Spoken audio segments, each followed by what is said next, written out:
All right, there we go. Welcome to the Hip Hop Hustle podcast.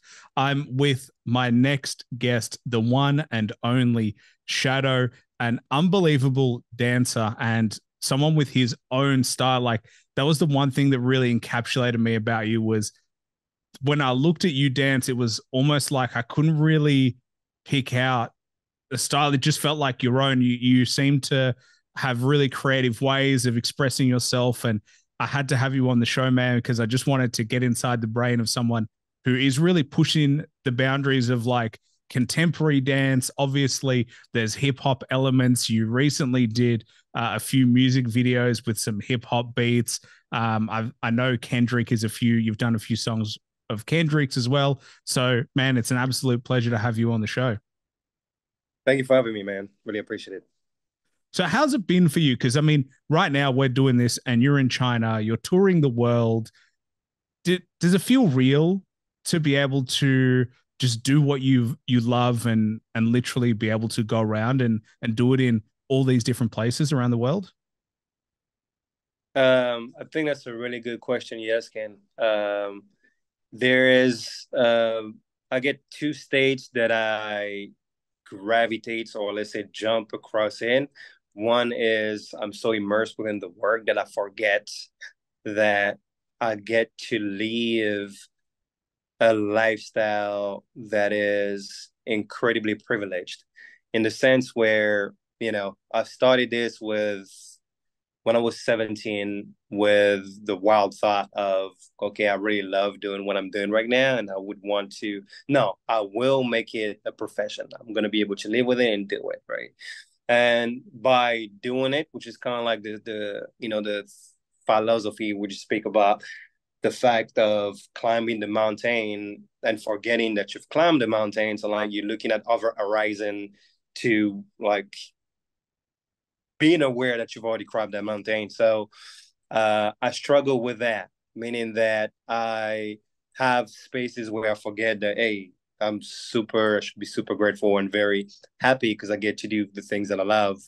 And while I've states where I get to that gratefulness because I realize, hey, I've done all that and I'm being able to do all that. But so yeah, there's times when it feels surreal and it's time because also I have a routine that because of that routine and that those processes that I'm doing, it becomes so natural that I forget that it's still an incredible experience that I'm living. So it's a very good question because still to this day, I think I fluctuate between states. When I'm grinding, I'm very aware that I'm grinding. So I'm like, hey, I'm pushing towards something. And when I have space of stillness, then I get to the space of like, hey, oh, look at the things that are surrounding me. I can look at the trees and be like, hey, oh my God, I'm really living this thing, which is, yeah. So I guess it fluctuates between what I'm doing and where I'm at. If I'm like very focused into like grinding on the work, I can't really see what's around me and I'm only focusing on the tunnel vision and like where I'm heading towards. Well, the good news is that we started with a good question. The only hope is that we continue with good question. I haven't peaked from here, but yeah, it's really interesting because like when you said that, it's almost like you have this vision of a mountain and you want to get to the top of the mountain, and then when you get there, you're like above the clouds, but you see all these other mountains that are higher than the one you originally wanted to scale, and so you're like, oh, I could climb all those other mountains, forgetting how amazing the view is from where you are as well. And I think that hurts a lot of artists, or a lot of artists struggle with it because that's what makes you successful is you're always looking for the next horizon. You're always looking for the next mountain to climb. You're always looking for the next challenge. But I think that's what hurts at the end of people's careers and when people end up going, hey, I've had enough, is they didn't enjoy it enough at the time of like, hey, that was fun. Hey, I got to do things that no one else got to do. Mm-hmm. Yeah, that's a good point. Um, I think, personally speaking, because I fluctuate between the states, I get to enjoy, what I'm doing. I've never got like the burnout or felt frustrated because I'm just focused on one thing. I have this weird, I would assume it's healthy, but I got this weird polarity of extreme that I live in. I don't live in the gray. I live in, okay, I'm grinding like crazy, and then I'm enjoying myself, right? As I have those polar that I have to like play around with, kind of like yin and yang in a sense. So to me, like for instance, like right now, we speaking about I'm on tour and everything. In my head, it's not like, oh wow, I'm touring the world or this is amazing. It's just like I'm working. That's in my head, right? And then during my pace of stillness, I'll be sitting down or even like talking to my partner, and we're like, oh, this is pretty incredible. We'll get to different places every week. I can eat great food. I see different sights. I can enjoy things. So I have those weird moments where I allow myself to have the presentness of appreciating where I'm at and what I've been doing, and also have the other aspect of me that just like I don't see anything around me. I just focus on the work. And back to what you said, I think that's the thing that I don't have.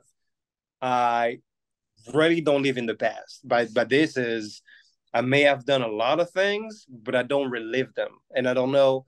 I think maybe for some people it's a bad thing. Like you need to appreciate the step that you've done. But to me, it's important because it gives me a a compass that focuses on the now, just the now. I don't even look at the future really. I only look at the future for like metric that are kind of like more practical, like building a family or things that need to have a certain sense of visualization. But I really focus on the presentness and the now rather than, hey, 5 weeks ago I did this, 3 years ago I did this, because I feel that it's also something that sometimes traps people into reliving the past achievement and triumph instead of just building what you can now, adding the bricks to the house that you have right now, instead of looking at, the tree that I planted 5 years ago. The 5 years ago is gone. So even though I may have done great things, they don't really matter now. And there's a quote, I don't even know why hip hop artist said it. You're only as big as your last hit. I think it was Twister that Mm. said that you're as big as your last hit. And I think that's extremely important because you only the only thing that matters is now. Like it doesn't matter if you did the greatest things possible 50 or 20 years ago, they're done. They're part of legacy, but they're now relevant to your present right now. Yeah, I think, but it reminds me of like those old artists who tour the one song that just made them big, and that's it. That's all Mm. anyone wants to hear. And I imagine that it would be really difficult to live that life. That like you're releasing new music, but no one wants to live. No one wants to listen to it. They love that one song from 20 years ago. I think it would drive you crazy a little bit to constantly be forced to go back in time and relive when you were the biggest thing on the world, and then to release new music and everyone's like, play your old stuff. Yeah, I think it'll probably be frustrating. So, how would you feel? Because speaking about this, right? Because we live in a very different era where even, well, I mean, the content and also more particularly music that we consume has, I guess, a very different relationship with all of us. Like I'm born in 91, right? So on the verge of like knowing the internet, but I've always blessed to, during the beginning of my career, to have to search for music. By searching, I mean I had to go on thatpiff.com. I had to like find different websites, mixtapes. There was no just like Spotify. I had to like find mixtapes like DJ Drama, the how you call it? Yeah, there's so many that I can't even name on top of my head right now because it's been so long ago. But the digging and the searching was basically allowed you to not only discover new artists, but it built a kind of grind when you had to search for the diamonds that you were looking for, right? And you also had to that also give you an experience of like starting to like know the body of work of a certain artist. I discovered a bunch of artists through mixtapes. I discovered, like the whole southern journey of like hip hop music through mixtape. I discovered the East Coast, West Coast, different layering and sounds through the mixtapes, right? While now people that will experience a lot of artists and music, just like you said, might just know one song because of TikTok. So they'll go to a concert and can sing that one track, but then there's other songs that come out and they just don't know what's going on. And I've also seen that happen a lot with some artists when people can sing one song, one track, and then they play the other artist, and then the entire crowd is quiet because that's the only thing that they related to and the only thing that they actually listened to the entire EP or album, or maybe only went on Spotify for that one song and are now a fan of the artist. So I think,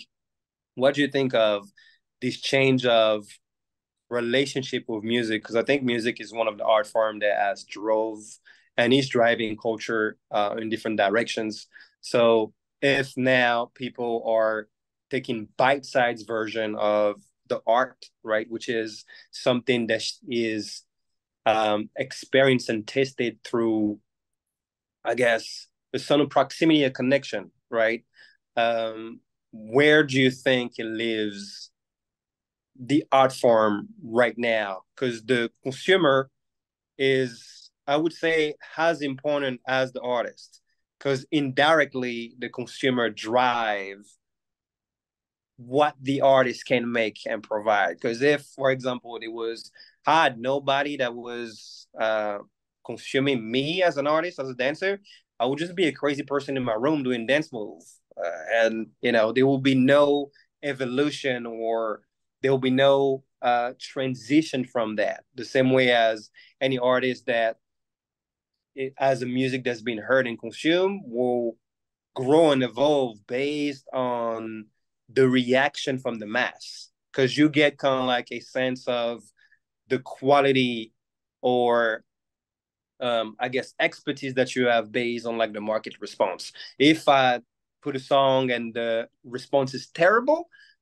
I will get feedback, and that feedback might let me know, okay, so based on that percentage of response, this might be improved. I can change this and maybe improve this, and then go back to the building board and improve myself.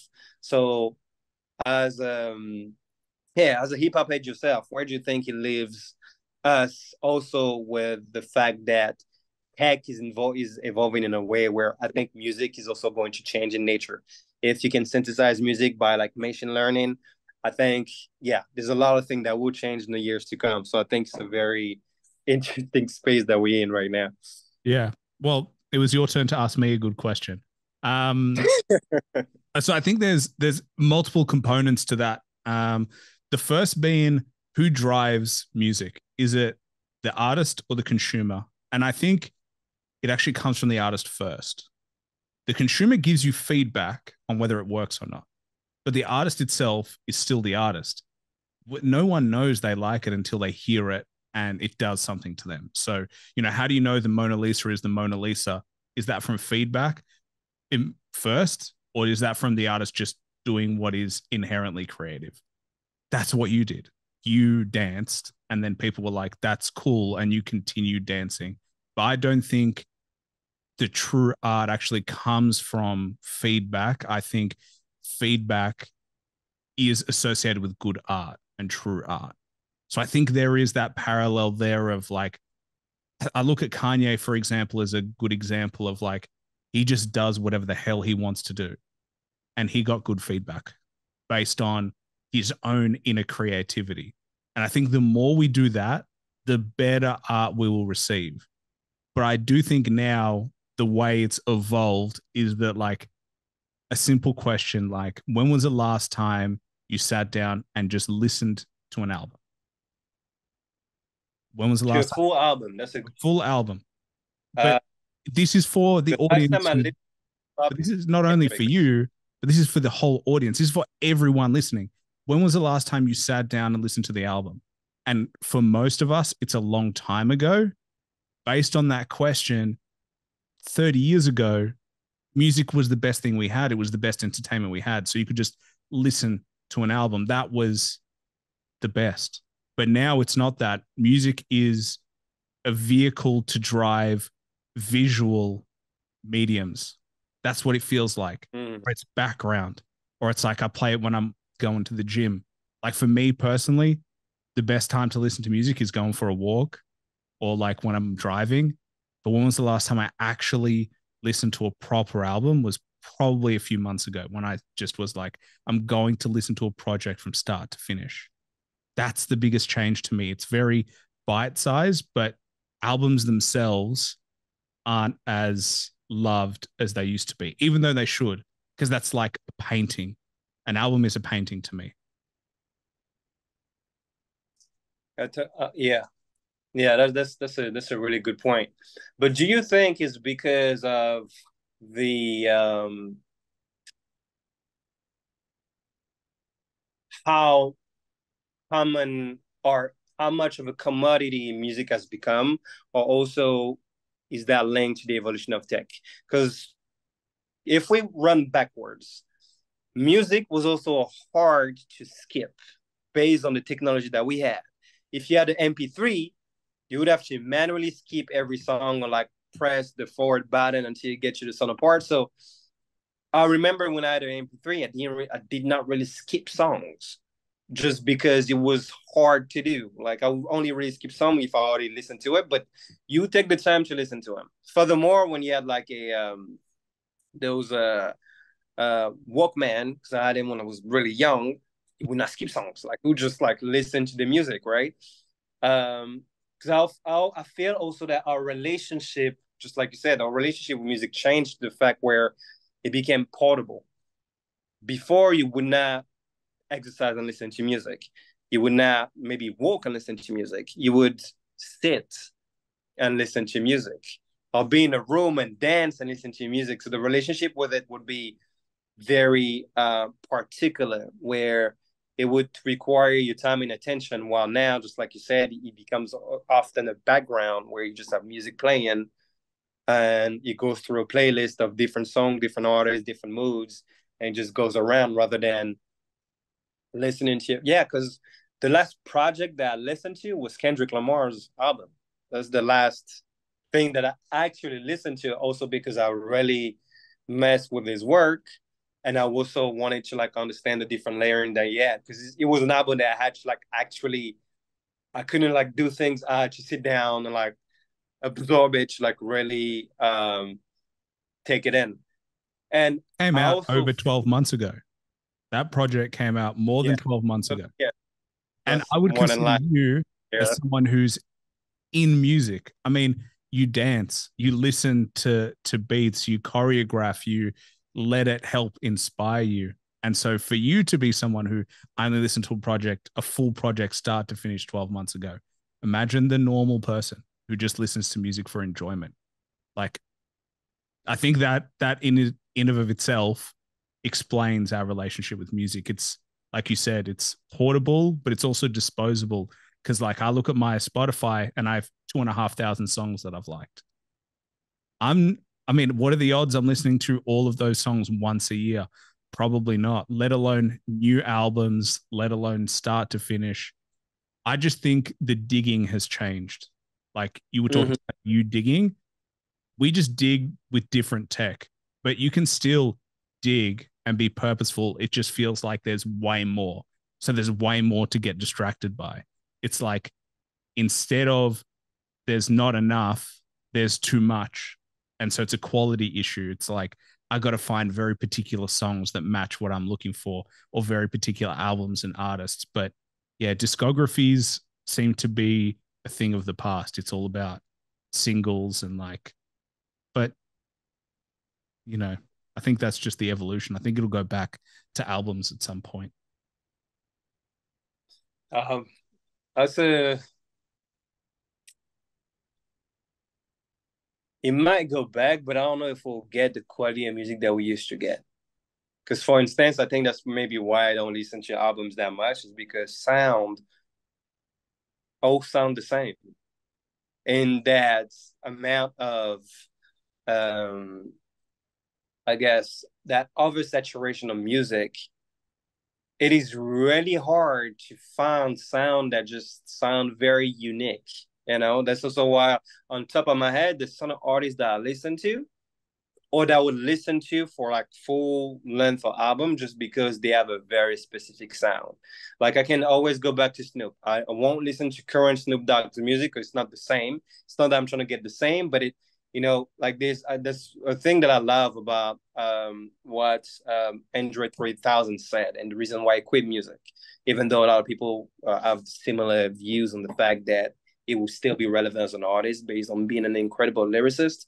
It's more so the fact that there is, just like we all have a prime time in everything, right?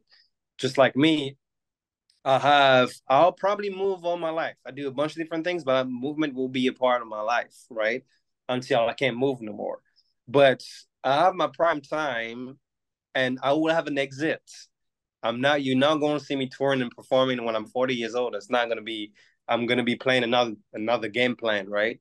At my prime time, I understand what my body can do and how high I can push my body. One of my references, Michael Jordan, he won the most championship, till his late 30s and exited, even though he could have still kept going, but he took an exit at the perfect timing, right? He did the best that he could. He reached his peak, and then you exit and you let people, you let the next generation, the youth, play the young game. You should not play. You should not be a older man or older woman playing a young person's game because you don't have the same elements to give into the space, right? The same as if I listen to Snoop, Snoop from a very specific era, which was gangster rap, right? That's not the life they live right now. He can't rap the same. Even though he might have the same flow and the things that he says will not connect to that lifestyle and the theme that it was a part of, because that's not his theme and his reality, right? The same as if I listen to Kendrick, I can listen to the evolution of Kendrick. The way that Kendrick raps and what he raps about is very different than what he rapped about even like 5 or 6 years ago because he's a different man. He's a different person. He has more wisdom and a collection of experience, and he feels more. His body of work feels more like a reflection to the growth from a young man to an adult and through I guess, middle-aged man, right? It feels more like I'm going through a therapeutic event, right? When I listen to Cardi B, for instance, I don't really listen to her, but if I listen to her, it will be like before going to a party and like going a little crazy.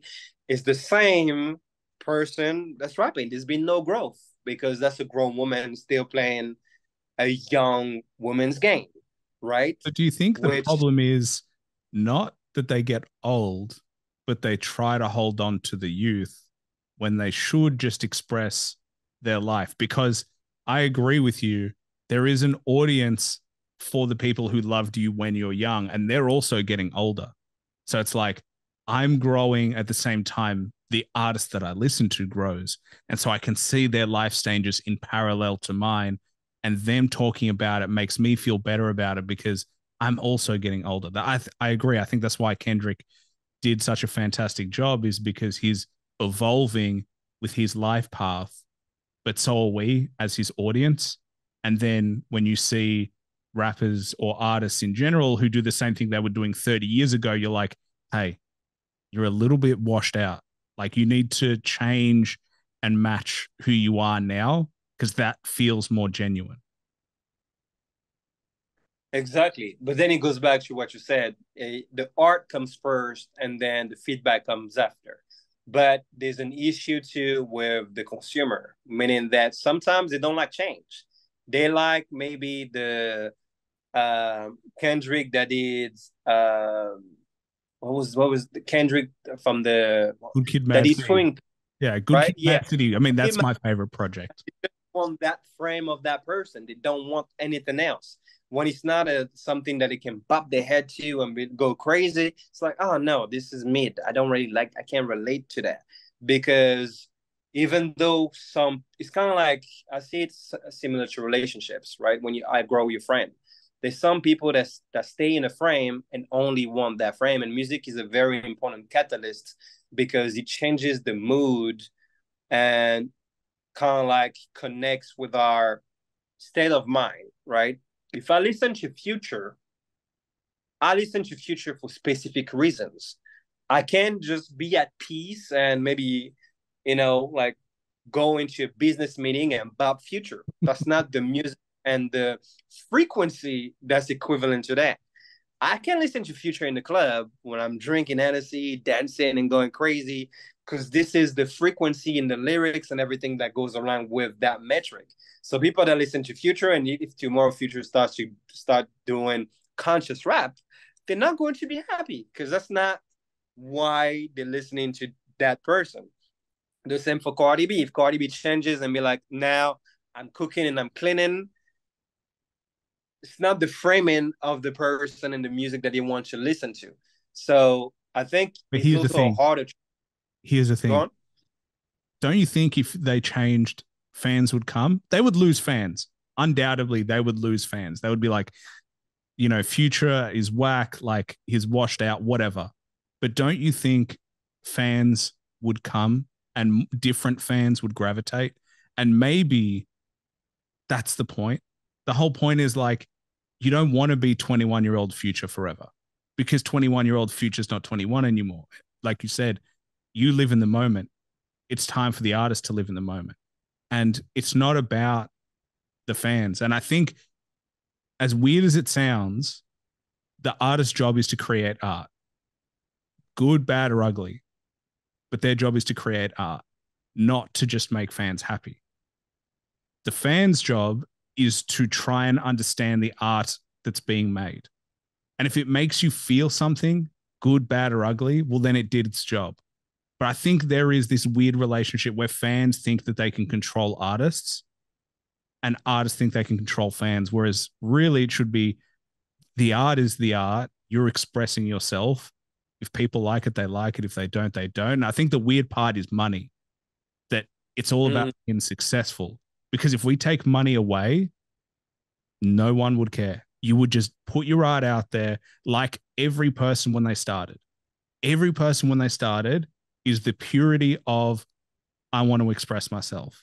And that's usually when they make their best art, when they're at the beginning of their career, when they have no pressure, when there are no fans. That's when they like really give us something that we're like, wow, that made me feel, it made me align with you. And then all of a sudden they see the numbers and you see the streams and you see the sales, and all of a sudden you're obsessed with that, not obsessed with creativity anymore. And so that's where I disagree. That's where I think, like, if Cardi B wanted to change. She should. She should be allowed to. But I think it's money that's stopping them. And I think it's the thought of not reaching the heights that they have already reached that scares them from doing it. That's a fair possibility. I think it's maybe also another line, because I don't think everybody can change. There's also that. Everybody also have the qualities, because it's not only because art. I like to say that the artist and the person are two different things. Like, you need to be able to separate the artist and the person, but art and the person are still interconnected in the sense where, I'll say something wild, but R. Kelly told us is how he was in his music. You know what I mean? Because you express yourself through your art, because that's one of the most vulnerable space that you have as a person, is expression of your mind, your thoughts, your feelings through what you paint, what you say, and what you cultivate, right? So I also think that, yes, some artists have the fear of maybe not changing, but trying new things because money is involved, or like you said, status and fame is so important that they don't want to lose that, which is one of the things that I love and that we probably both love about Kanye, is that Kanye, since the beginning of his career, like a lot of people said, he changed. But when I look at the pattern and the path, it's the same person. He always did crazy and weird things that could basically terminate his career just because he felt like saying it. He's the guy that went on national TV and said that George Bush doesn't like black people randomly, right? He's the same guy that made wild comments about Lady Gaga for no reason, all right? the same guy that, you know, wore the MAGA hat when everybody did not. He always felt the need to do most things that contradict some of things. You know, like I think one of the worst album he did was song he did was a song with Kim Kardashian when they were riding a horse and everything, and you were like, why? But in the same sense, I would applaud that because as an artist, you should do whatever you want to do, as weird as it may be, and be willing to put it out there. And he's been willing to do and try things that you would normally try in the booth when you experiment it. But you'll be willing to experiment and literally put the experiments out there and be like, you know, it is what it is. And I think that's how art used to be because we also did not have social media. So a lot of artists were doing things and were comfortable doing things because it would be hard to have a feedback in front of your face. So you could do a bunch of things and try and like experiment with your style, with your flow, with some art forms, because you would not have somebody or a bunch of people scrutinize you and tell you that, hey, we don't like there was even, I think, a Kid Cudi that released something recently, and his fans made him put it back, which I think to me as an artist is crazy that you put out something that you feel is good, and the fans tell you, no, we don't like that Cudi, and then you'll take it back and be like, oh, I've listened to you guys, I'm going to do something different. I think that's super damaging for art because it means that you're stopping the person that maybe did the most random thing and got fame and noticed by you guys based on doing that thing from a pure place, right? Because art is just like a scientist doing a bunch of experiment um, with different substances, and at one point, boom, you have the Big Bang, and you create a small planet. But you've got to experiment with different things until you get there. And if you don't let the artist do his job, which is trying and expressing and experimenting, you killing the art form. And that's when we start to get like, I think that's why we get sounds that all sound the same. It's very synthetic because everybody just have a formula and just emulating the same formula again and again and again and again. Well, I think he should have said tough shit. Don't listen to it then. Like, that's my attitude for an artist. Like, I know there are artists that I like that drop music that I don't like. And it's my job to try and understand what they tried to do. Regardless of whether I like it or not, I don't have to listen to it. There are people who will.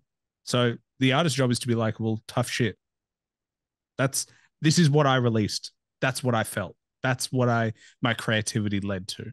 And so it makes me think about you and your creativity, and then like your relationship with fans and your relationship with your own creativity. Like, do you struggle with that? Do you struggle with feedback and being like, you know what, I'm trying to push myself and push what I know I can do, but then I get feedback from fans who are like, hey, I preferred that other joint where you danced to this track, or the way you did this video, or the way you collaborated with XYZ person.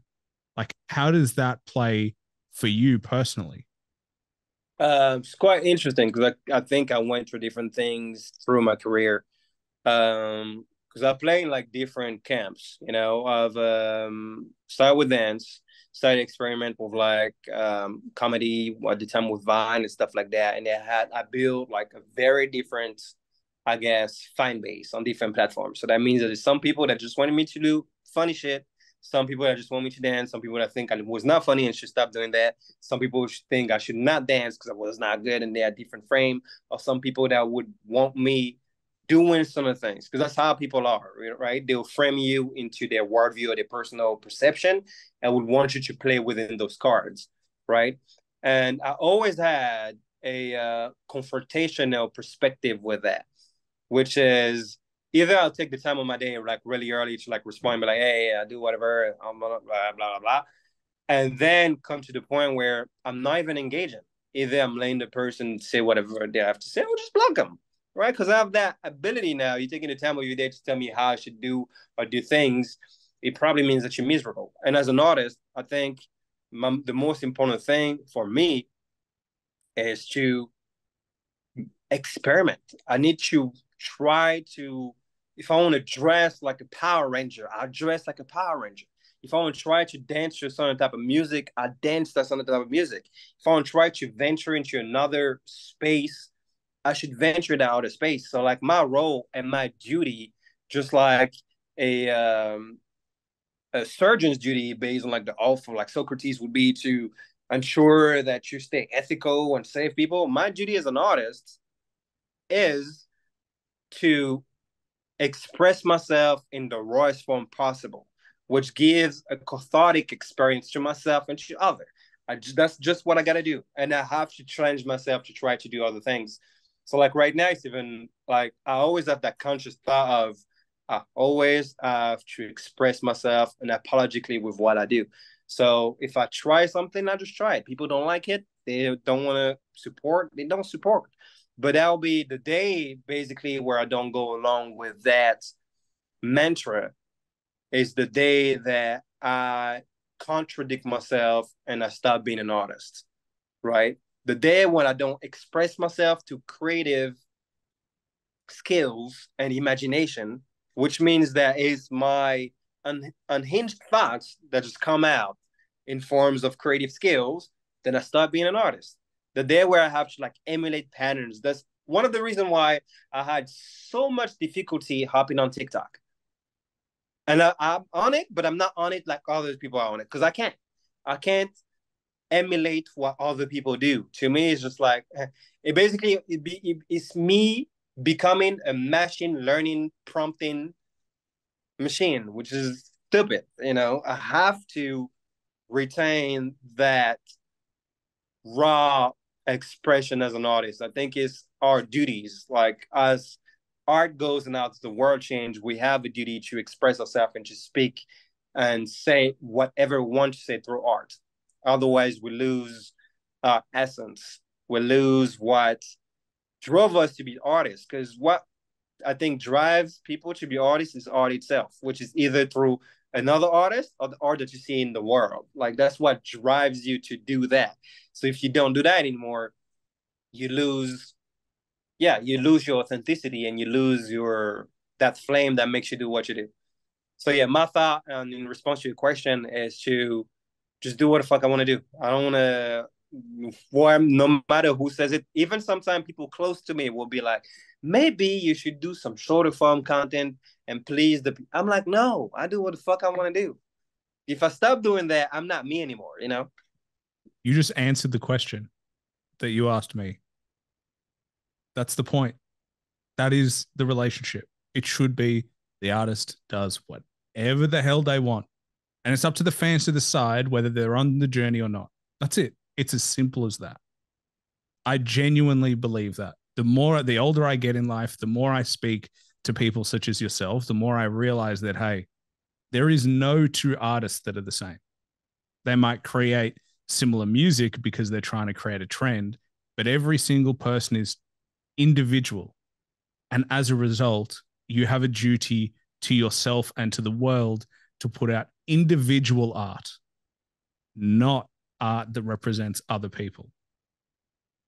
That's the whole point. That's the beauty of art. That's why, when you look at any government, any dictatorship around the world, the first people they want to silence is artists because they're individuals and they show you a different way of looking at the world. They show you a different way of thinking.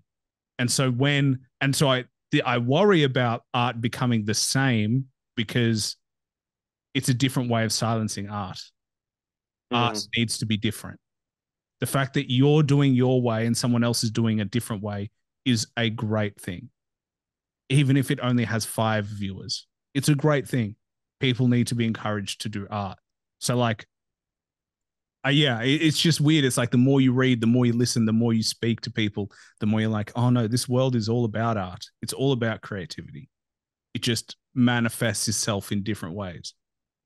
And so why would you want to stop an artist from being exactly who they are? I just don't understand that. That's a really good point. I think we also boxed the term art and creativity in specifically the art space.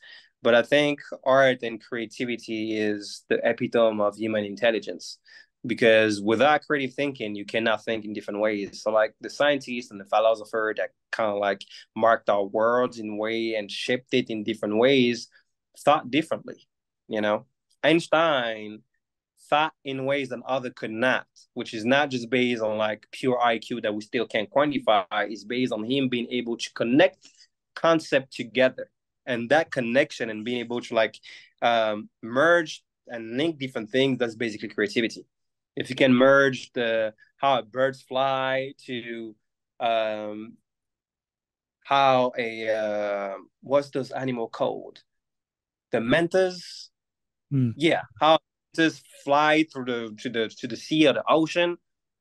Creativity, being able to like link things that are not necessarily connected and create like a similarity towards them. And I think just like you said, it becomes alarming where all art becomes the same. And we also, with the emergence of like machine learning, where things become more and more synthesized and less organic, where I think also music, if I listen to music on a generic basis, not just go on Spotify, all sounds sound the same.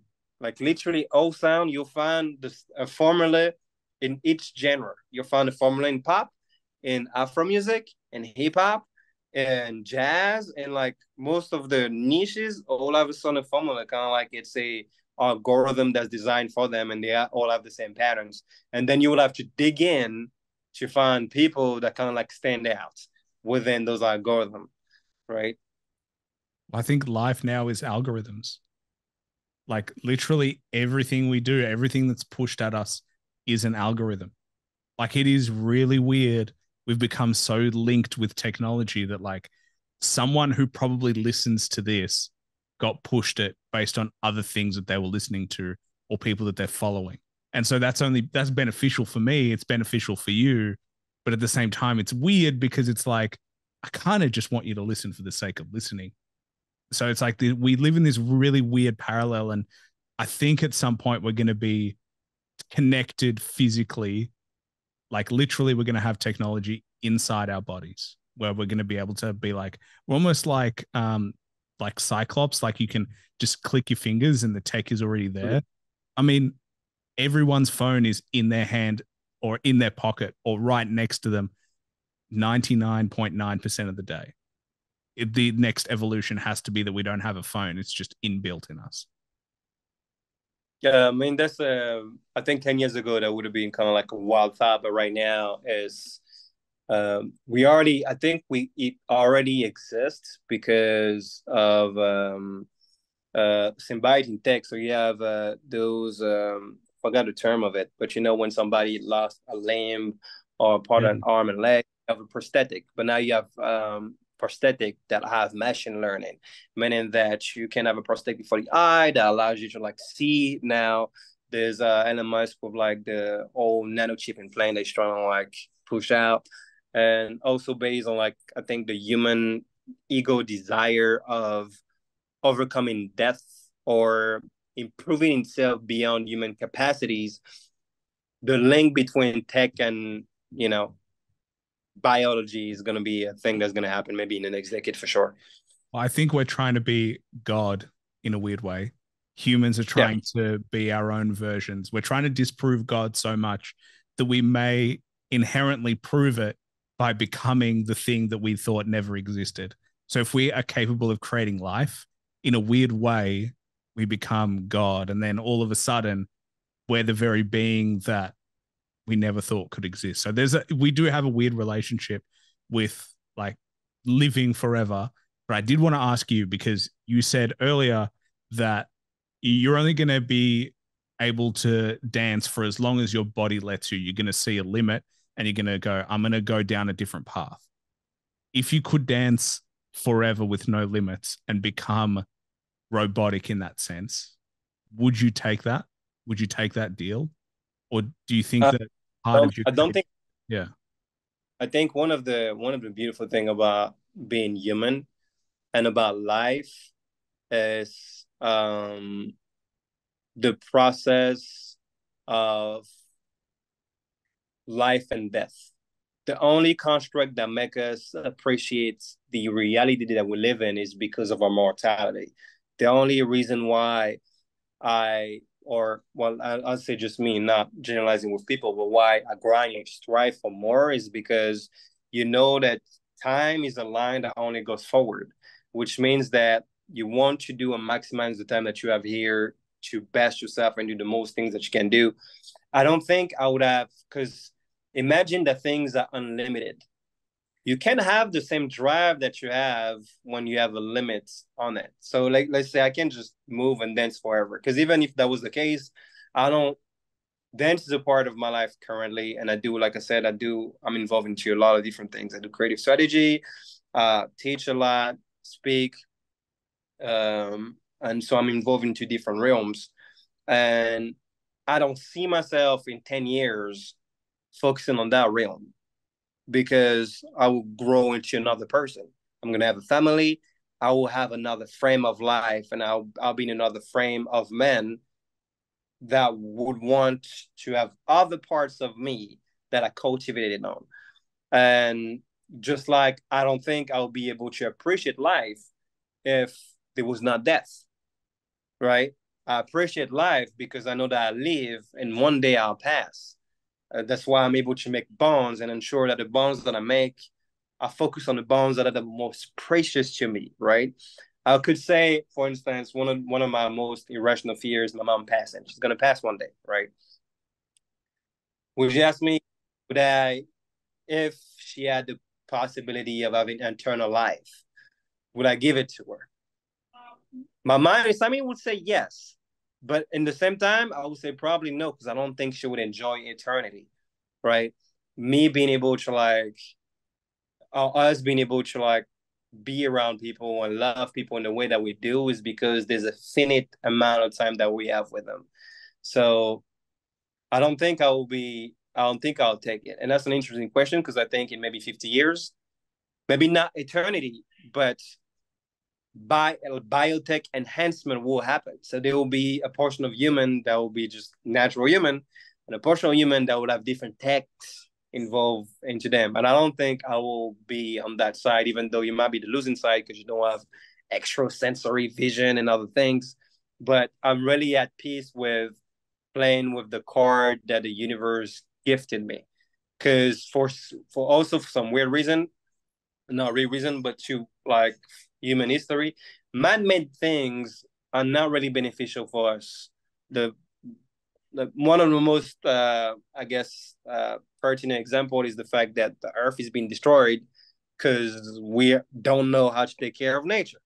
So I would not play the card of like, yes, let me get a different type of body and brain that can enhance me and stay here forever. I don't even think forever is a good lookout. You know, like I think some good 80, 90 years on Earth is great.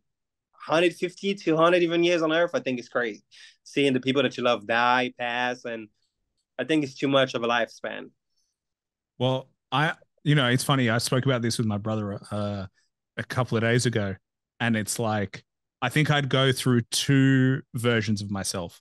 I'd either go all in on the biotech, or I'd go all out and I'd just leave society and I'd just be like, "Fuck this shit.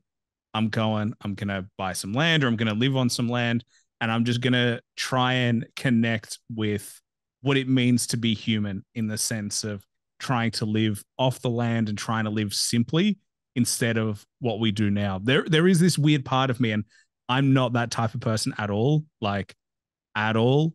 But there is a weird part of me that wonders if we're heading the wrong way, that we're making life overly complex with all these things. And what we actually need to do is go back to simplistic values of like just caring about one another and caring about the people around us and strong relationships rather than the disposable. Because I think that's where life is at the moment. It's like everything is disposable, you know, relationships, people are disposable, music is disposable, food, everything is kind of that weird dynamic. And we've kind of disconnected from what it means to be human. And we seem to be disconnecting more and more and more. I mean, even working out is like a weird concept right now. Like the fact that we've got gyms. Like throughout human existence, people haven't gone to a gym to just lift stuff, but we seem to. Whereas, like, I went to Italy, no one seems to work out there. It just, you walk, and riding a bike is the way of life. So I just wonder about where we're going, and perhaps if our greediness and our search for knowledge has gone too far, and ultimately will be the downfall of us, just because we can't stop our natural curiosity. We just cannot help ourselves. Yeah, that's an interesting point. I don't think there's a way to go back just based on that human ego that strive for more, right? Since my partner said something that was quite interesting, that there was a loss of touch from humanity after the Renaissance with cultural and societal values to um, basically materialistic gains and focuses, where even now we function very less. I mean, we live in cities, so the concept of community only exists in small cultural groups or religion, but we don't have a sense of community. Like in the city, just like they used to have in small villages and communities, you cannot you would never leave your home open or your door open. Well, that used to be a thing because you would know your neighbor, you would know the clerk, you would know the person that has the shop, but now you can live into a building for maybe 20 or 30 years, but you don't know anybody that lives around you, right? We don't have that sense of community and connection. And I think the more we advance with society and the more we commodify things, because like you said, is a commodity now, even personal relationships, right? You have dating sites where now you can date several people at the same time, where we used to date with intention. That doesn't really work because you have a concept in your mind where you can replace that. You can get maybe a 5 or 6 partners. So you don't even think of building long-term bonds with people, right? And if everything becomes a commodity, or if everything has a price, it becomes almost, I think the only thing that is not commodified yet is the life part, where your life still is something of value. But if that becomes a community, then you'll change humanity forever. But I think we already reached a stage where, even though physiologically and mentally we're the same humans that we've been for like thousands of years, our psychology has changed, and we still don't understand how much it has changed, because we still don't understand, I think, how much the new tech, the phone, the relationship to be interconnected with the world has changed us. Because I don't even think I'm not supposed to know what's happening in Turkey. If there's a bomb that dropped in Syria, or if there's a typhoon in Florida, I'm not supposed to know all of these disasters because it's not my geolocation, right? Before, people would only reveal around their proximity, which meant that psychologically they were present, but we're never fully present because we always connected to other things and other people. And thinking more, because you're a creator, I'm an artist and I create. So I have a very specific relationship with my tech, which is I drop the stuff that I need to drop, and then I would read sometime using my phone, or listen and watch documentaries, but I don't consume content. Like, I literally don't. I don't scroll. I don't do that. So I have a very different relationship. Even for me, I have to sometimes consciously go and look at what my friends do, because they're my friends, or like show some love, because I don't consume content at all, right? So because of that, it means that I'm not really connected, right? But the general person, example, when I go in Asia and I see, and my partner made that, when that reflection will be in the, like, if we rarely take, but if I'll take transport, you'll see like maybe 30 or 40 people like with their heads down on the phone, or woke like zombies with the phone and just scrolling. So the general consumer consume a beyond normal amount of content. On top of that, they're interconnected to everything that's happening. And I'm still talking about adults. So let's not even go into the realm of Gen Z and Gen X that's born with TikToks, and they're born with the algorithm. They're part of it. Like that's what they do. I don't even think you can dissociate the algorithm and them because they're born with that. Like they're this baby that were given iPads as a first form of interaction. I've seen 2-year old that are able to manipulate an iPad. To me, it's crazy because you're two, but you're already able to do that because you have that symbiotic connection with the tech instead of having that first connection with nature because you're just out playing with a tree or a flower or you've seen animals and you know so these changes that we don't necessarily know about yet that has that has affected us but will and already affected the generation after us.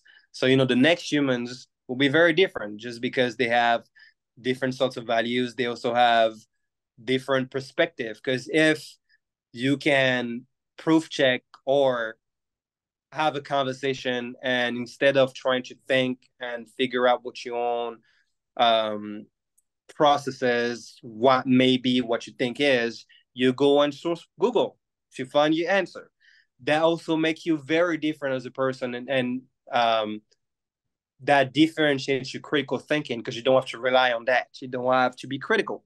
You just have to have an opinion and then check if your opinion is correct based on like what an algorithm is telling you. And a lot of people are like this. Like even me, I have nephews, and to me, it's like amazing because we'll discuss things and you'll be like, really? And go and check Google and see if it's right, because he's also learning new things at school. But then I can have a conversation with them and try to challenge it. But their reflex is I have my phone, and my phone, going back to what you said, the internet is almost like a godly form. Because if you're check for your questions and the answers on Google or any other apps that would respond to that, it means that it's kind of like a higher form of intelligence because he has answer that you can answer to, which I think is already crazy. Yeah. I mean, like it is really weird. Like when I think about it, what makes this really good is you and I are just talking straight. There's no distractions. It's just you and I. Like we're not on our phones, but like in life, when like you don't talk to people for an hour straight plus without looking at your phone. They go to the bathroom, I look at my phone. They go here, I look at my phone. And I have this really weird theory that just came into my head right now. And I'm going to say it. So no judgment. But so I was listening to an audiobook by Jordan Peterson, and it's like the 12 rules to life.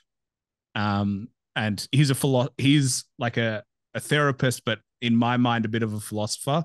And rule number one is stand up straight, because it's like the body follows the mind and the mind follows the body. And so my theory is we're obsessed with our phones, right? And so we're looking like this.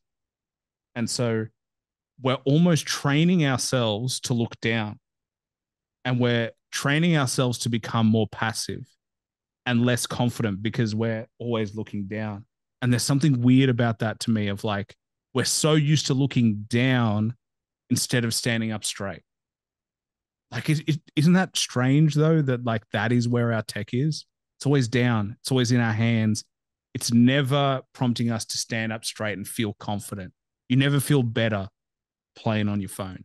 You always feel worse. And I think that has something to do with like our relationship to it and how it impacts you physically. And it just like clicked the other day to me. And I was like, this is really strange. Because like if you stood up straight, you definitely feel better. You feel more confident. And the more you look down, the worse it is. I mean, that's a good point because our physiology is we it's a weird thing. We are our body without being our body, meaning that the way that you feel will be based on like how much connected you are with your body. In the same sense as there's people that never stretch in their life. and they feel tension, cramps, and everything because the body is the avatar. So it's kind of like, if your car is not oiled properly, you don't take care of it, the proficiency of your car is going to be low. It's not going to be able to perform well. If you take care of your car and you oil it properly, you get that maintenance right, you're going to be able to do a lot of mileage, and that, is going to feel good. And same with the body. The stance, the way that you carry yourself is extremely important. And that's just like you said, which is interesting because people are naturally, because I see it, it's not even that they look down, they curved. And you normally curve when you feel bad or when you feel pain, when you have stomach cramps, when you feel intimidated. It's just like animals react, like you'll curve into yourself, like in the fidget position, because you feel you have a low self-esteem, or you feel depressed, and you have all of negative emotional bodily feeling that makes you feel like that. But people will consciously do that because for some reason the phone is not meant to be operated here. You're not meant to operate your phone like this. You're meant to operate it here. And normally you're never sitting down, at a desk and doing this, So it's a very interesting relationship that we have with the phone, because people would walk through a street looking down. Yeah. And that's a sign of Like, weakness. yeah, Like that's, yeah. this person, everything around them, but just looking down and like tunnel vision and not even like looking at where they're going. Take the phone away, take the phone out of their hand. Someone who's looking down is perceived as weaker than, it doesn't matter. It's not even a size thing. It's like you look down, you avert your eyes, and that is a human to human thing, inherent thing of like the human who doesn't stand up straight is the weaker one, is the one who's more submissive in the relationship between whoever it is. So it's like this really weird thing. And you're right. Negativity promotes like a beaten down kind of posture. So I don't know. It's weird. Like the more I start looking at this stuff, the more I'm like, oh, we need to manage our relationship. Like I started reading yesterday for the first time in ages because I was like, I'm not reading books. I don't know why I'm not reading books, but I need to read again. I need to let my mind be able to focus on one thing without getting distracted. Like even watching a TV show, I'm on my phone. That's not good for us. We should be able to focus on one thing. I should be able to watch you dance and not feel like I need to be on my phone to take photos or to do whatever. I just need to be able to sit in the moment and be able to enjoy it. And I mean, that's what you said at the very beginning of the show, that you need to be in the moment to be able to create the best art that you can. Because if you were distracted, it would be impossible. You're never allowing yourself to feel what you're feeling. Yeah. And I think we lose that. One of the most important thing that we have is the present. And people tend to focus on the future or the past. The future a lot because I think is the human conundrum to our impending death. So we try to visualize and do things for the future, but we forget that the present is the most important thing. And I was speaking about this with my partner again, the whole meditation concept, which basically meditation is just trying to teach you to focus on being here now, right? Through physical art, though, it's a lot easier, just like, professional athletes, because you have to be present. A high performing basketball player has to be able to like do millisecond choices and decision by being here now, right? If I dance, I'm here. I'm not there. I'm here trying to tap into the flow state. So we kind of like pushed into being forced into being present, right? Which I think also gives me that ability to, and also because I don't consume content. I think that's also probably that, because I don't consume content in the same way that people do. And I'm very intentional with the content I consume. Like I said, it will be documentaries, so something that feed my brain. And the only entertainment that maybe consume is something that I read, like which are mangas or other things like this that I'll just read on my phone when I don't have the book to read. So all of that also makes me, I've never been into the scrolling loop, for instance. And I see because an algorithm is meant for that. So I see people that have patterns. They'll do it subconsciously even now. and you're absorbing a small amount of content still, but you're not really here because you're in beta mode, just doing this. And I think the beta mode is very dangerous because that's when you're the most susceptible to absorb information. You know, it's just like when that was the power of TV. You watch TV, and I used to watch TV as a kid too, and you just sit there like, you know, kind of like zoned out, and you absorb a bunch of things that you don't even know you're absorbing because you're on a beta wave, and everything is just coming subconsciously into you. And I think the phone is giving the same reaction and frequency. So I think, yes, it's important for people to also be conscious of their relationship with their phone, like how you're using it. Even if you use it to consume content, you've got to be conscious about the content that you're consuming it for and which it is that you're consuming. Because a lot of people have, just like you said, a symbiotic almost relationship with it. Even I have things where, because that's where my time is. So the first thing that I do when I wake up is check the time. So I open my phone, right? Well, before, years ago, it was not my phone. I had a clock near my bed. So I'll just check the clock, but not the phone, right? So I think there's also the fact that this technology has so many things incorporated with it that we became kind of like self-sufficient with it, you know. But even speaking about it, I think I'll buy a clock at home. So I have an alarm next to my bed, and I can just look at that because there's so many things in it. It's my alarm, it's my time, it's my phone, it's my emails. Everything is included within that technology, so it makes it hard to not have a check-in at first and a check-out before you go to sleep. Well, I mean, that's why I wear a watch and I don't have an Apple Watch because number one, I hate them. I hate Apple Watches. They're the worst. They don't look like watches at all. Like I like the look and feel of a normal watch. Whereas like I agree with you with like it's just symbiotic. Our relationship with it is weird.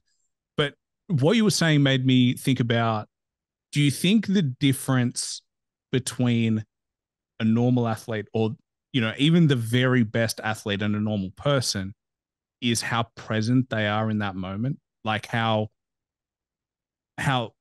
in it they feel? Like, do you think that plays a huge part in the ability to perform?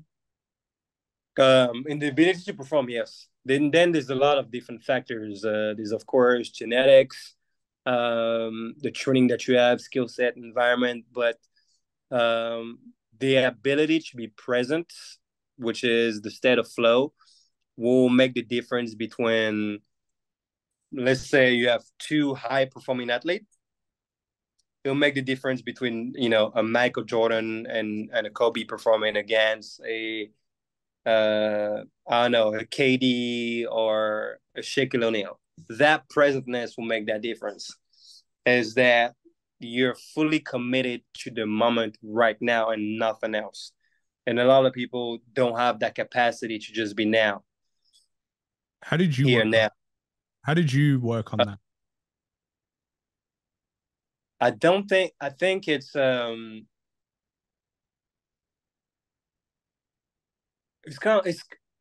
of like, how can I put this? It's kind of like food, right? Or an experience that you taste. I tasted the flow state, right? I tasted it, so I knew how it feels. I could recognize the state and the feeling, and then you try to catch it. So you run after that feeling and try to perform and try to catch it, which is very difficult, and it's a bad relationship. But then you're able to have a sort of sense of understanding of like what that state is, which is that I'm here right now and I'm just focusing on one element, one thought. That's a tunnel vision. So if, example, I'm practicing movement, right? There's nothing else around me. And it's literally like meditation because I could catch my thought. For instance, I could move around and maybe, oh, I looked at the window, but I looked at the window being conscious of the window. My thought is diverted. Even if it's a little thought, I know that I'm not fully present because I could do the same thing and catch the window, be aware of the window, but still being in my space, which is Kind of like what you got to do when you play a high performance sport, like when you play basketball and it's like 5 seconds under the line, you have your ball control, you have the awareness of your space and the surrounding, and then you have decision making that you got to make, right?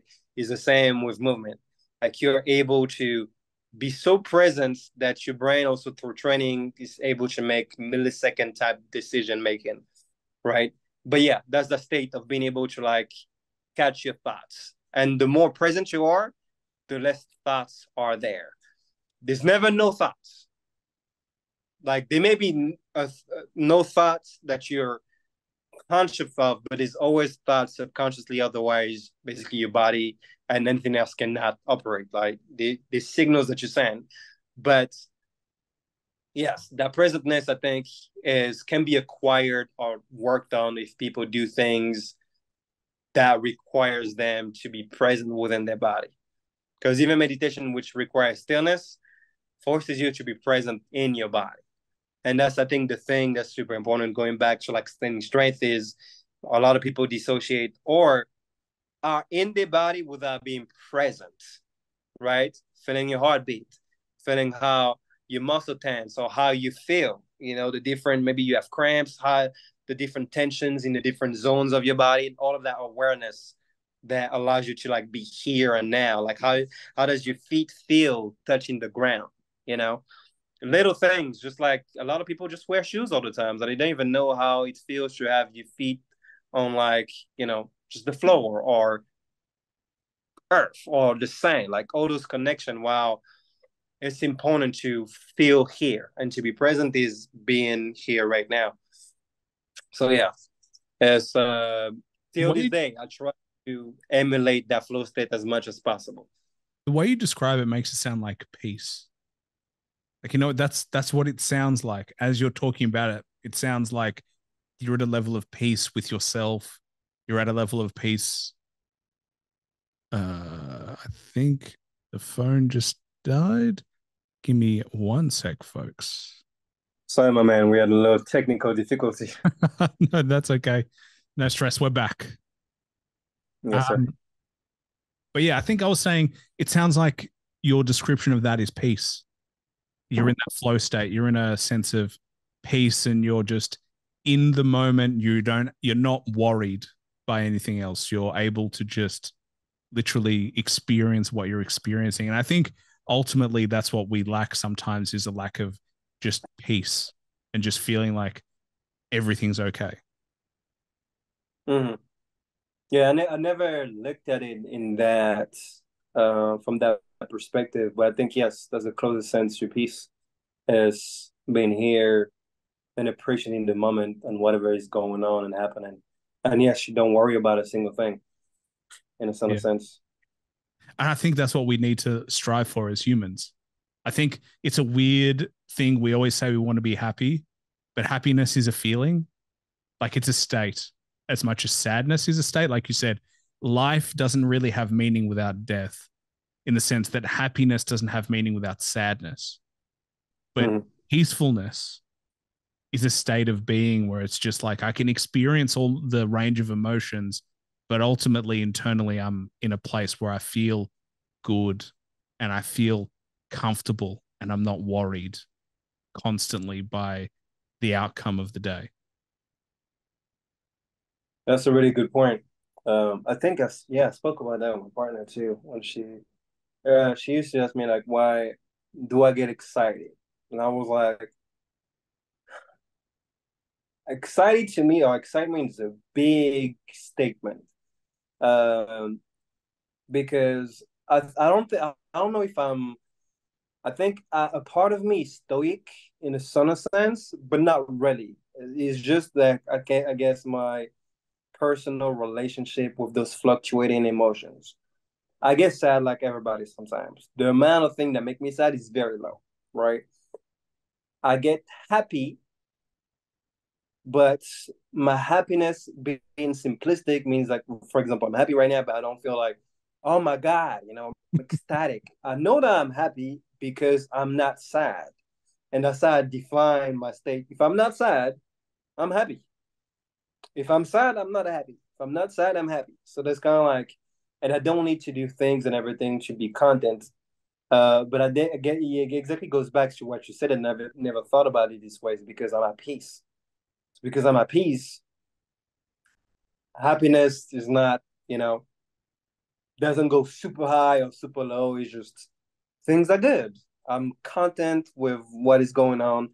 I'm not sad, so I know that I'm happy. And a lot of people, which may not be sad right now, may think that they're not happy.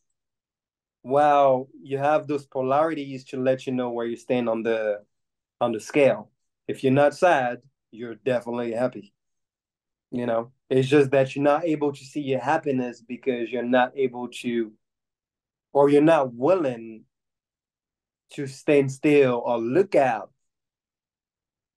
the things that you have or the place that you are in, or maybe the peace that you have. Because if you're not at peace, you're definitely not happy. Yeah. Like I think peace is one of the things that's like super undervalued.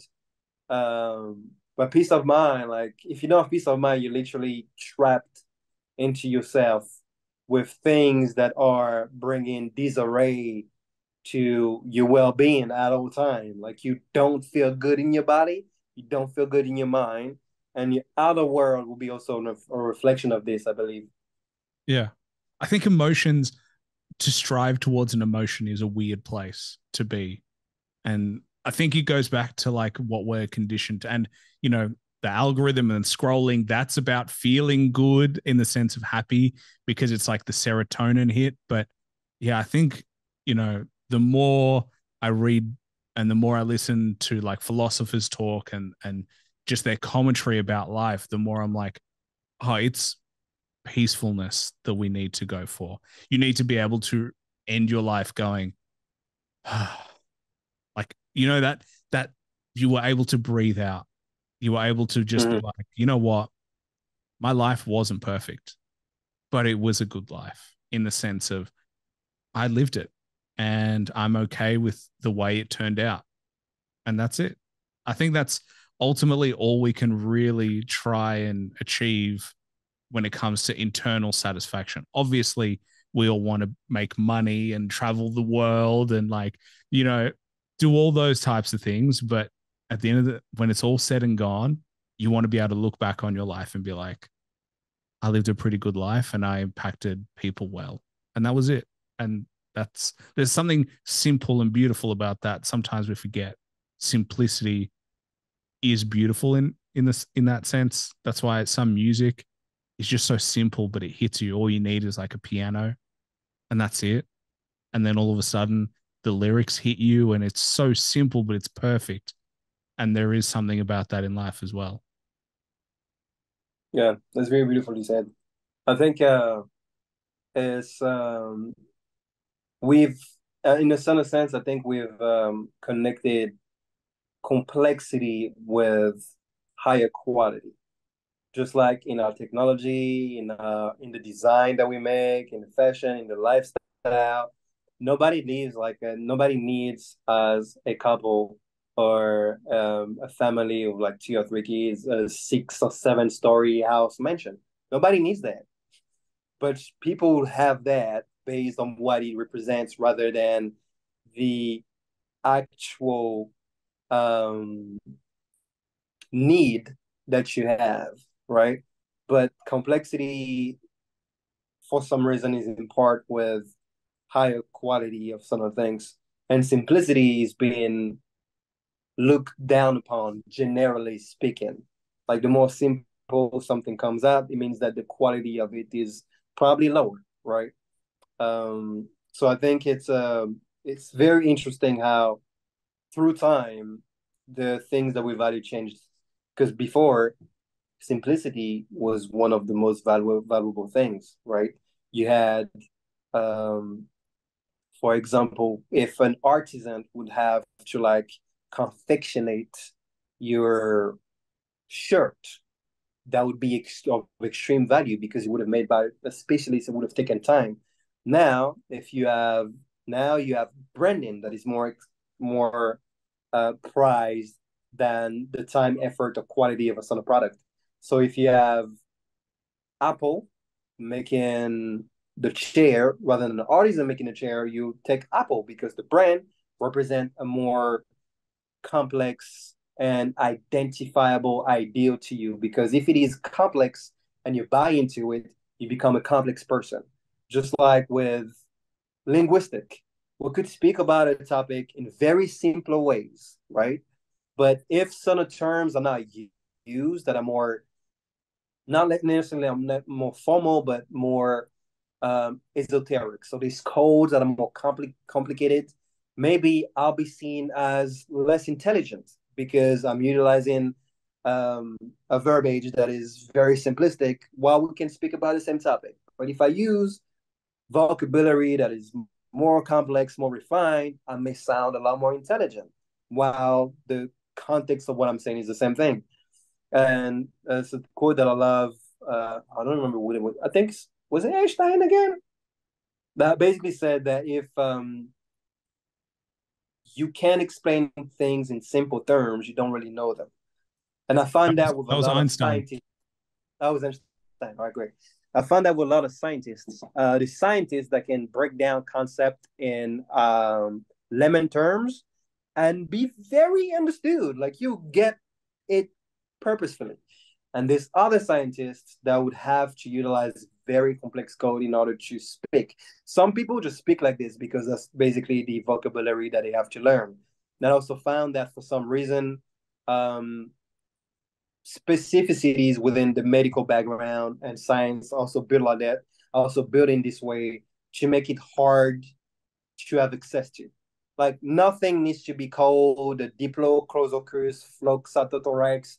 It doesn't need to be called like this, right? But for some reason, they come up with like things that are really hard to say, which could be simplified by this is a long reptile or an ancient dinosaur, right? But I found this very interesting because it kind of like applies to like many things in life, even with music, right? You have some musician that can say a lot of things by saying nothing, right? I found some lyricists that can be very simple into the terms that they're utilizing, but find some beautiful complexity within that you have to like listen to a few times to kind of like correlates the rhymes or the metaphors that are used. And then there's some lyricists that use a lot of big words, but they don't say anything. They just use a lot of big words that rhyme, but the meaningfulness of what they said is kind of like lost in translation. My And quotes are so for good. some reason, That's why, which one? just general quotes. I love quotes, using one sentence to sum up something. If you like, I Mhm. genuinely believe if you can use one sentence to sum up something, that is the truest form. It's simple, but it's a complex idea. There is something in there where the simplicity of it goes so far. It's like the other way around. Like the best chefs in the world, they can do all the complex stuff, but their best dishes are simple. It's just good quality ingredients, well cooked. There's something really simple about good quality bread and butter, or like olive Mm. oil. And like it's this those things are like inherently to us as humans just so good, but it's the simplest food. And so that's why in language I think is really important. And you spoke about what Einstein said, and there are countless of examples. But those quotes, those one line quotables, that's what makes it awesome, is because in one sentence they make you think, and they make you ponder an idea through just one sentence of speech. That is very true. I think if we're able to focus on encapsulating complex thoughts and idea into simpler manner, communication will be a lot easier. In the same sense where with music, being able to make great song with a lot less synthetic arrangement towards them. I think this is where you get great music. That's why acoustic music used to be incredible because you have live music, the person singing with no arrangement, and then you get to experience it, right? Because in the same sense, like when I listen to music right now, it's very synthetic. So the experience in the receiver end is not the same as, like, for instance, if I would go to a Erykah Badu concert when I have the guitarist, the bass, the drummers all positioned in very specific alignment for me to hear the instrument layers differently. So, the vocalist is not going to be fully at the back because maybe I need to hear the vocals for front. So, like, all of that will be arranged in front of me and I'll be receiving it in the same way. And now, because sounds still sound good, but I think the quality of the experience changes because I think we're still as human very sensitive to organic material, just like a piece of cloth that would be made of velvet, that you touch, and the feel will make you feel the sun away, right? Which could differentiate from cotton, like 100% cotton. The feel will be very different. I think it's the same with music. Listening to a string of a guitar that resonate and vibrate in front of you is different than a synthetic guitar that is made on FL Studio, right? Because you won't receive that vibration. The same with the voice. If I hear a voice that's like being changed with what is the software? Say it again. Auto tune. Auto tune, right? And then I hear a voice with a bass that vibrate and resonate. It will hit me differently. Just like T-Pain on auto tune and T-Pain without auto tune, which actually blew my mind because I didn't think it was a branding thing. I thought he couldn't sing. It's crazy, right? Because for the first time, I was able to receive his vocal blueprint, and somebody's vocal blueprint leaves something with you.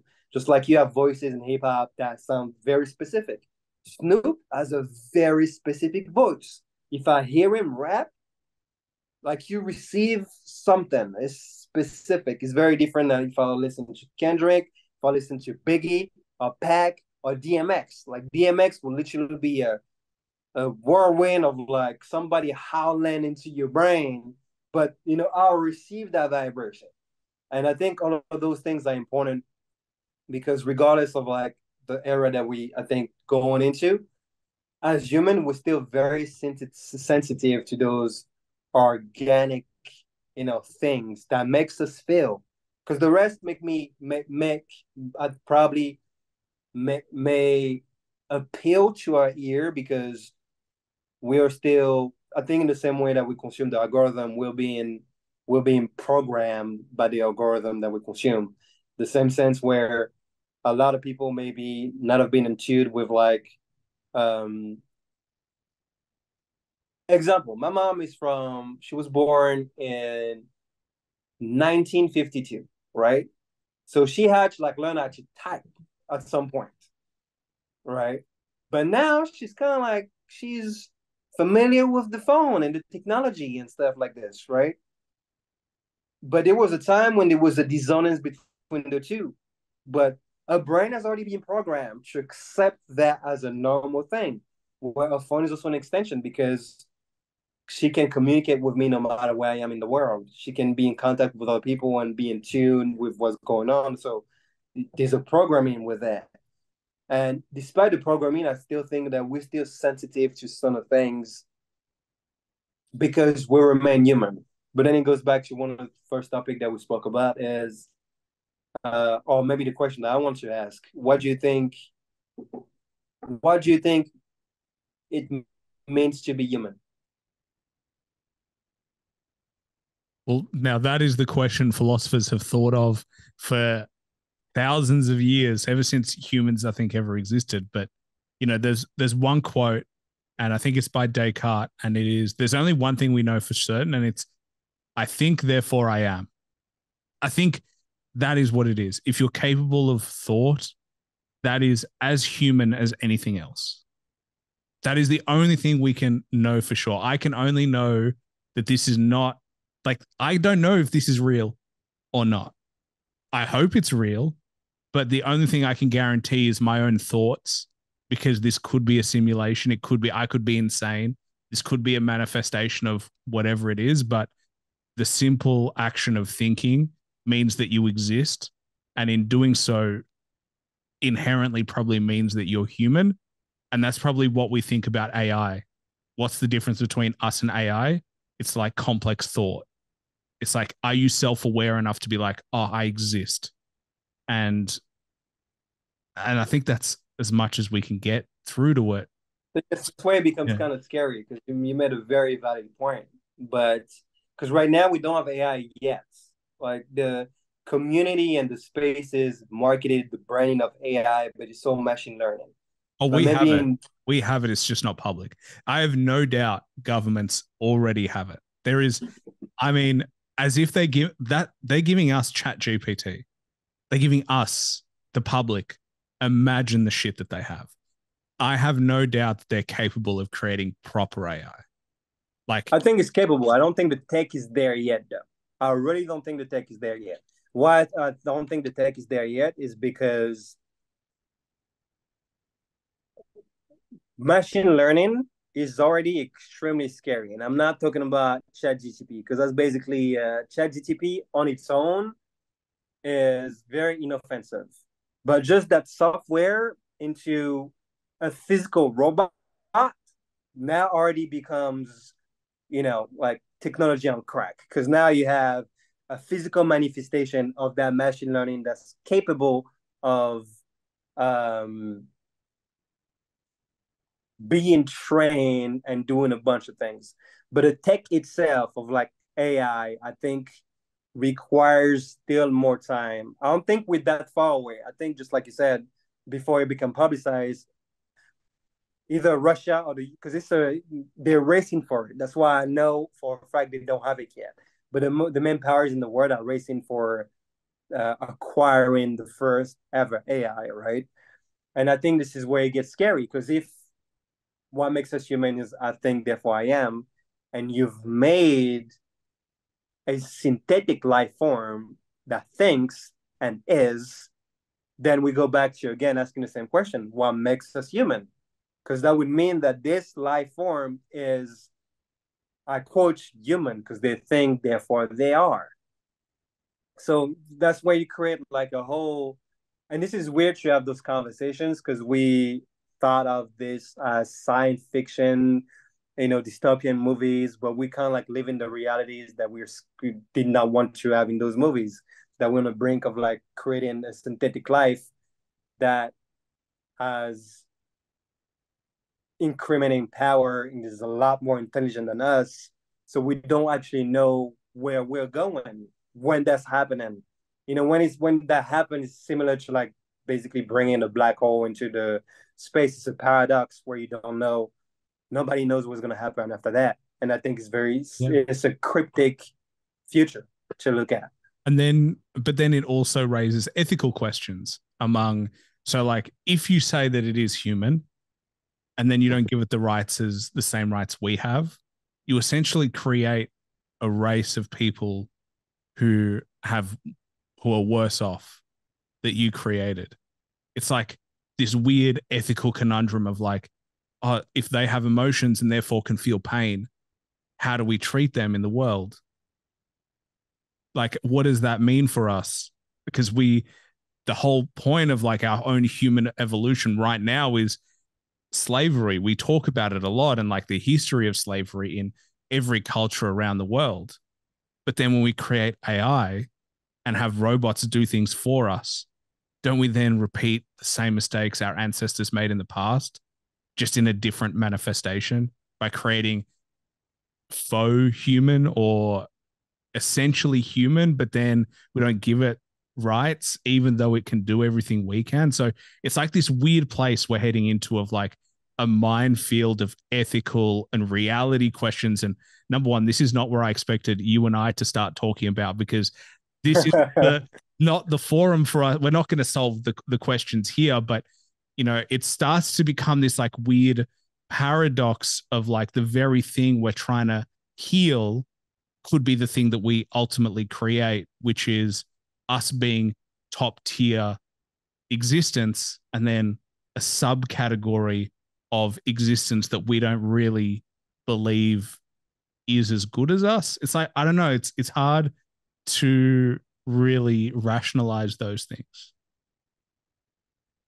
It's a very complicated question because it involves, I mean, the entire thing around artificial intelligence focusing on morality. I don't trust humans to be moral and ethical at all, right? And the fact that we've just machine learning, there's no regulations and laws because everybody's running and rushing, trying to not only market the product to the masses, but also trying to get that take before anybody else does. And there's like two versions of things. One, the first person that controls AI basically is God on earth, right? Because you have the most powerful and most intelligent thing that exists. Because right now we don't have the tech. Actually, this is interesting because when I was given access to some machine learning apps on the beta phase, so I had access to ChatGPT pretty early, right? And for some reason, the version that I had for one day bugged out, and I think access to the internet, right? Because it normally is closed off from the internet. Yeah. But mine September did a 2000. search. Yeah, mine did a search that was real time. The day after it didn't work out, but I've seen it do that. And by doing that search, it was able to give me information about a business that I was wanted to pitch to, and they go to market strategy and basically found a bunch of things in a matter of seconds. And I was scared. And that's just the machine learning algorithm. Not thinking that you have your own artificial intelligence that's able to be connected to everything at the same time and give you any information about anybody that you want. Because one of the things that's the scariest is that we don't care about anymore, or people don't really care about, is their data, which is the new gold. Data tells you everything about anybody because it tells you what they think about, what they want, what they consume, what they research through their lifetime. So imagine that you have a thing that can access every single data in the world, which is crazy to me. And we're not even thinking about like it being weaponized, you know. So there's a lot of things and ethical concepts that people will start thinking after they made it because they're just trying to make it right now. And they'll try to think after making something that cannot be something that cannot be rewinded. Like you cannot raise what is made. And then there's the other concept of already the people that program those machine learning algorithms don't know how they learn new things. They don't understand their intelligence. So there's new emerging capacity that they have, but they don't know how they have it. So you already have built something that you don't fully understand. And I think it goes back to what we said, or what you said, mentioned about the human ego and trying to be God on earth. Because you see some red flags that are quite alarming and be like, it's for the sake of evolution and growth. So it doesn't matter if we don't understand this, just keep on making them. That is the story of humans for time, is we do stuff and then we make laws and we're like, maybe we need to regulate this a little bit and just like try and control it. But that is literally humanity in a sentence, is we just do stuff and then we think about consequences later. That is it. That is humanity's existence from the dawn of time. We just do shit and whatever happens, happens. And I'm aware of our time. I feel like you and I could talk forever. I think that's so good. Like we seem to just naturally just go back and forth. And I'm wary of your time. As I said, you're on tour. I mean, you're in China right now. I'm in Australia. So I love we speak about tech, but we get to do this around the world. And we're definitely going to have to do this again and talk about, more of what you're doing. But I only have one more question for you. And it's probably the hardest. I've asked you some tough questions. Actually, we've both asked each other some tough questions. But if you had to recommend one album that everybody should listen to at least once to get an appreciation of, can be any genre of music, what would it be? I'm going to have to say the first thing that came up on top of my head, Erykah Badu, America. Such a good project. He had some of the best songs that I've, listened to through different pairs of time of my year, like The Healer. So it'll be the album. It would either be her or I thought Kendrick, DNA, but yeah, Erykah Badu, I think, because he encapsulates a lot of neo soul, also hip hop. Yes, that'll be the one that I recommend. Awesome choice. Well, Man, it's been an absolute pleasure. As I said, I didn't expect for us to touch on any of the topics that we touched on today. That's why I love doing it the way we did it, which is just organic and live in the moment. That's your motto, live in the moment and let happen whatever happens. But for anyone who wants to check him out, please do. You've got YouTube channels, you've got Instagram channels as well. You've got your website. We didn't even get to touch on the fact that you're a CEO of a company. We're gonna have to bring you back on the show. This is my excuse to get you back on the show. But man, is there any Yeah, we'll jump it up for sure. is there anything you wanted to plug? Anything you wanted to shout out before we wrap it up? Um, oh yeah, this might be mad random, but you never know. I'm gonna be after the tour and everything. I'll be in Dubai during fall. So if anybody is located in Dubai and wants to work, collaborate, hit me up around October until December. I'm gonna be out there doing You know, some. you know what? This might drop at a good time because this will probably drop in like 6 or so weeks, so it'll be closer to. So, so yeah, for anyone who wants to Fantastic. collab, reach out to Shaadow.